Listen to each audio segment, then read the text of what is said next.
আমাদের উদ্দেশ্য হচ্ছে আমরা রাজনীতি করি মানুষের জন্য, দেশের জন্য।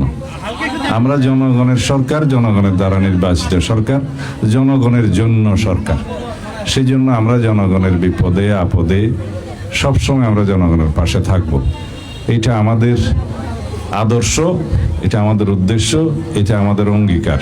আমাদের নেতা বাংলাদেশের প্রধানমন্ত্রী, মাননীয় প্রধানমন্ত্রী জনাব তারেক রহমান এমন একটি নীতি প্রণয়ন করেছেন, সবার আগে বাংলাদেশ এবং ক্ষমতার আগে জনতা।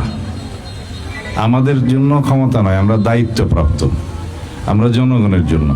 সব সময় বন্যা বা অন্য যে কোনো প্রাকৃতিক দুর্যোগের সময় আমরা আপনাদের পাশে থাকবো ইনশাআল্লাহ।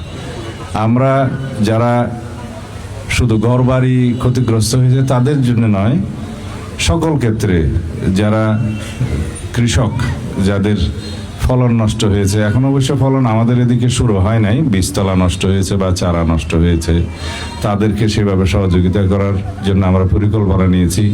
কৃষি উপকরণ, সার, বীজ, কীটনাশক সহ সকল কিছু দেয়া হবে।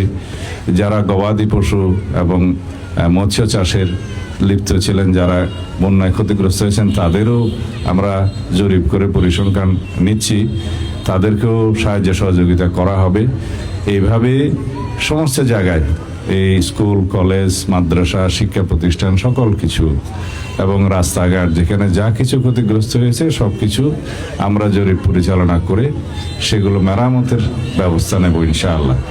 আমাদের অঙ্গীকার, আমরা সকল সময় দরিদ্র মানুষের পাশে থাকবো, এদেশের মানুষের পাশে থাকবো এবং এদেশের মানুষের ন্যায় বিচার নিশ্চিত করবো ইনশাআল্লাহ। আপনারা দোয়া করবেন, আমাদের মাননীয় প্রধানমন্ত্রীকে দোয়া করবেন। তিনি একটি জনবান্ধব এবং দরিদ্র বান্ধব বাজেট এবার দিয়েছেন, যাতে করে কোনো দ্রব্যমূল্য বৃদ্ধি হয় নাই। এটা আমরা দেখেছি। আমরা যাতে জনগণের পাশে সর্বতোভাবে থাকতে পারি, সেজন্য আমরা চেষ্টা করছি।